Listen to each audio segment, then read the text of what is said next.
everyone, it's Hailey, and today I'm going to be recommending some books based on popular tropes. So if you aren't familiar with what a trope is essentially like something that you'll see commonly in books, kind of like a cliche. It's not necessarily a bad thing. Like, I have some tropes that I really enjoy, and knowing what tropes books are can kind of help me pick, because like personally I enjoy second chance romance, so I will go for books that have that sort of trope. So I'm going to be covering seven different tropes today and recommending one book for each, but I think in the future I might also do like a specific trope recommendations video. So like a recommendations video for enemies to lovers, recommendations video for fake dating. So let me know if you would be interested in that down below, but I wanted to start off a little bit easier and just talk about one book for every trope. So I've got a good stack here and I'm super excited to share them with you guys. So without further ado, let's just get into it. So I'm just popping in here after my move to thank the sponsor for today's video, Native Deodorant.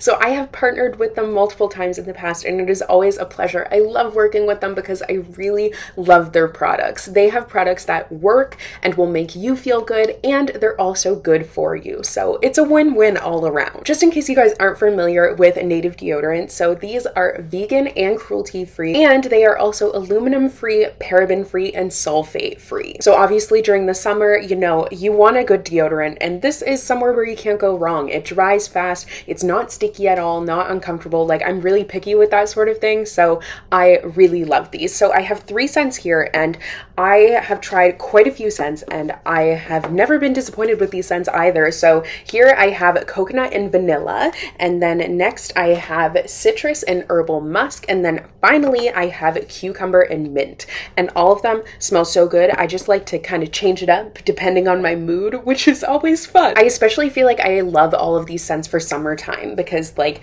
I feel like citrus kind of feels a little bit tropical. The coconut also feels tropical, but in like a different way, and then the cucumber just feels fresh and clean, which is really nice for summertime. Native also carries more than just deodorant. They have toothpaste, which we have pretty much used, I think, all, if not almost all, of the tubes that we have, and they also have body wash, which smells amazing as well. With this month being Pride Month, it's so nice to hear that Native is actually partnering with the LGBT Asylum Project. So this is a nonprofit organization that is based in San Francisco, and it is dedicated to providing accessible legal representation to members of the LGBTQ+ community who need it. So by donating funds to this organization, Native is going to be able to help a lot more people who are seeking safety and security in the community, which is amazing. So if you guys wanted to try out Native, which I highly recommend, then I have a little deal for you guys. So normally you can get 3 deodorants for $36, but Native has been kind enough to offer a coupon code, and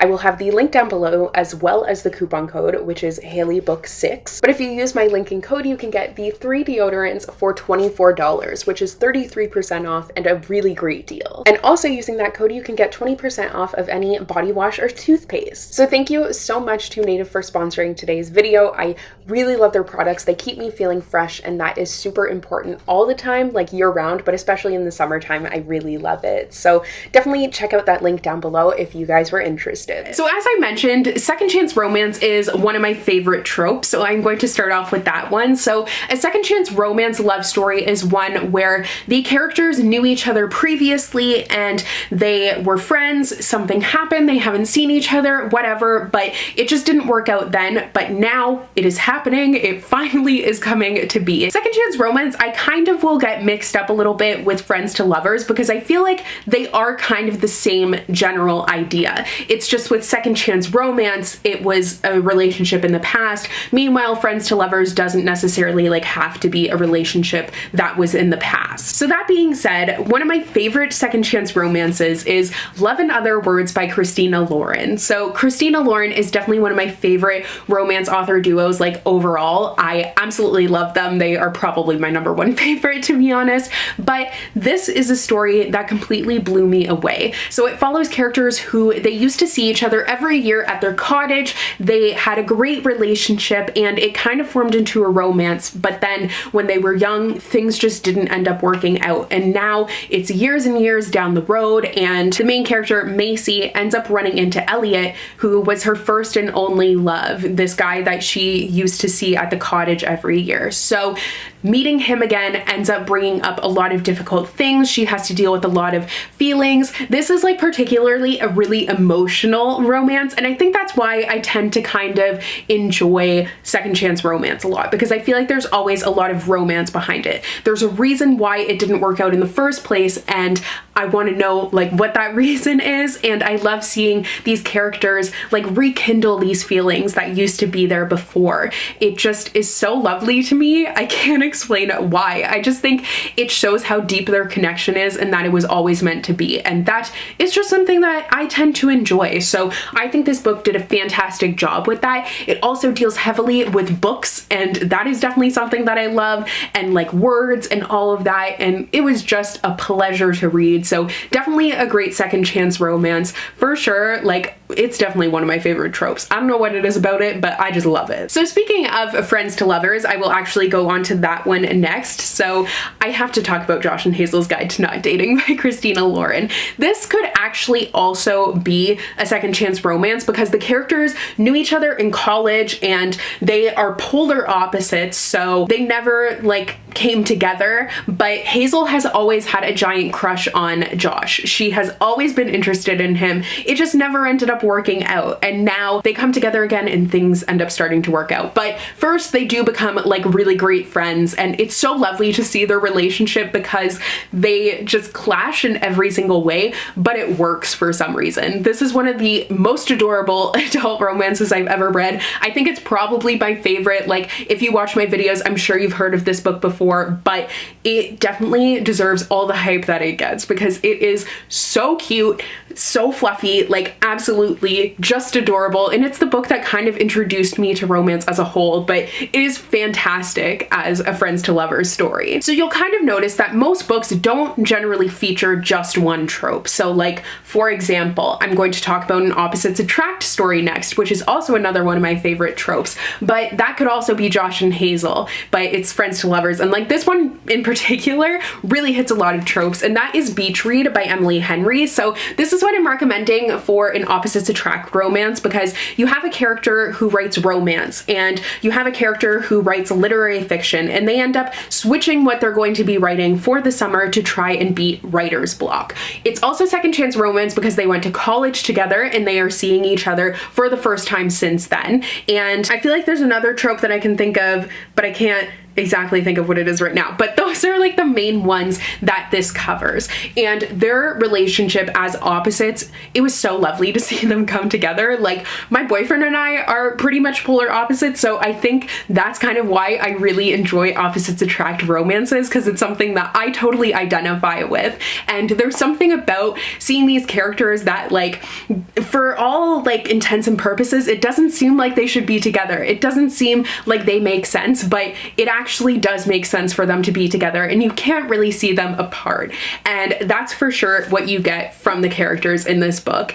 And this is also another kind of more emotional romance, which I tend to enjoy, but it just hits all of the levels for me. So definitely a great one. I'm actually going to add an 8th trope in here because I forgot that this one had 2 tropes, and the one, I think this is the only book I've read with that trope, but it was really good. So the book that I'm talking about is Take a Hint, Dani Brown by Talia Hibbert, and the trope that I'm talking about is friends with benefits. So this is a fake dating relationship that ends up blossoming into a friends with benefits sort of deal. And the chemistry between these characters is so palpable, like you cannot help but get invested in it. And that is like the best thing about a fake dating or friends with benefits arrangement. Like, it starts with they know each other, they see each other in passing, they're acquaintances, but then there's this rescue mission that ends up going viral, and they end up using that in a fake dating arrangement to try and promote, like, use that publicity for the main, like, the love interest, his charity.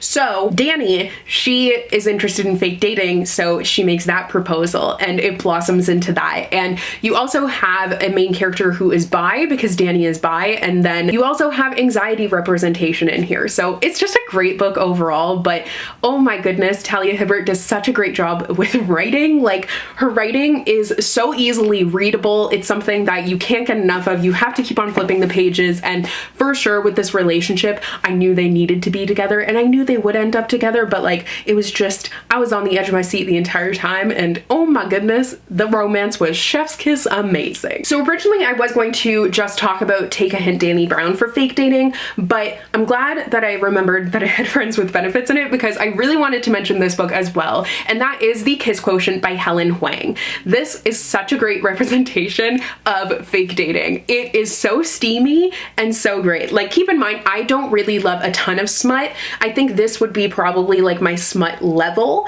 where I like to read it. I don't like something that's super steamy, but these do definitely have those steamy scenes. And by steamy scenes, I mean like sex scenes. So just in case you don't know what I'm talking about. But with The Kiss Quotient, it's about a character who, she has autism spectrum disorder, and it is Own Voices, and she is really into numbers. Like, that makes sense to her. But the one thing that she can't really figure out is dating and sex and all of that. So she ends up hiring a male escort to teach her all about that. And they have obviously like kind of this fake dating arrangement. And ooh, my goodness, is it steamy, but so cute at the same time. Like, it manages to be sexy, but adorable all at once. And you will fall in love with these characters and their story and their relationship as you watch it go from fake to actual romance. Like, you know it's gonna go there. I personally am currently writing a fake dating story because it is one of my favorite tropes. I love it. Like, you definitely know that it's going to go from fake dating